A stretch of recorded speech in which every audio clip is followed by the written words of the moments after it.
Në një video më përpara ju tregova se ku qëndron dallimi mes konturit dhe bronzerit. Më mirë ti përhapësh me një furçë, dhe kështu, tap tap tap tap. Vendos rreth e përqar ku konturoj ballin dhe gjithmonë e çoj drejt flokëve. Dhe ja shiko sa mirë u përhap, por njësoj të kjo pjesa, se në gotë se tani duam qito nofullat e definuara.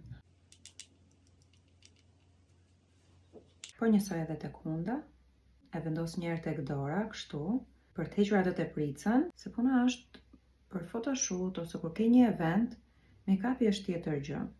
Por në momentin kur ti të duhet të dalësh jashtë, edhe do shihesh me sy të lirë, konturet nuk është se duken aq bukur, është për një grim më profesional, po mu e di si. Dhe ja se si duket hunda deri tani, akoma nuk kam vendosur blushin, highlighterin, nuk kam bërë baking tamam, dhe ky është përfundimi, konturimi i hundës, blushi, konturimi komplet fytyrës.